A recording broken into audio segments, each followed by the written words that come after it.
Hi, this is Congressman Luetkemeyer with another edition of the Blaine Buzz. Thanks for joining us this week. Had an interesting hearing today I wanted to give you some highlights on. As you all know, this past summer was a very interesting summer from the standpoint of activities on the Missouri River.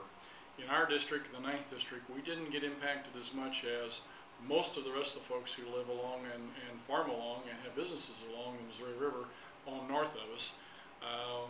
We were running bank full and had some low-level flooding, but nothing like northwest Missouri and up in the Dakotas and up in Iowa and Nebraska as such. So today we had a hearing with regards to the activities that transpired around that and the Corps' response, their thought process of how they went through making the decisions on what they did and what they did not do, and what sort of ramifications were the result of decisions, and what we can do as a Congress to sort of minimize this in the future to improve their ability to address these issues in this situation.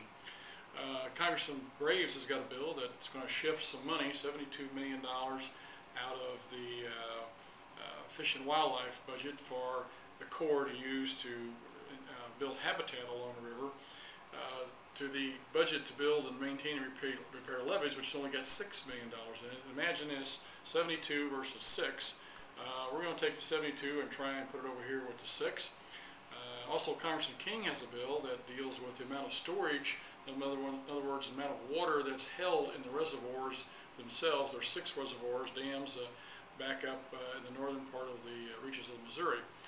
And if we can allow more storage area, in other words, vacate or allow more water to run through the system like during the winter and early spring, so that then by the late spring and early summer, when all the rains hit and the snowpack melts, the dams then can hold more water into the reservoir areas and hopefully minimize this occurrence again in the future. So there's a lot of interest in that. There was a lot of discussion. A lot of different groups testified. I think we had 9 different congressmen testify about what happened in their districts along the Missouri River. So again, it's part of the working group that I belong to that is working on this issue to try and come to a realization that the Corps' #1 priority on this issue is to manage these dams and reservoirs with regards to flooding. All the other ones will take a back seat, not that they're not important, but at least manage them to minimize the flooding impact up and down the river. So with that, we're going to continue to work along those lines and work with the Corps and try and give them tools that they need to continue to operate these things efficiently and effectively and minimize this in the future, as well as take them to task whenever they don't adhere to the tenets of what we think is good management of the rivers and the reservoirs themselves. So with that, look forward to seeing you next week. Take care.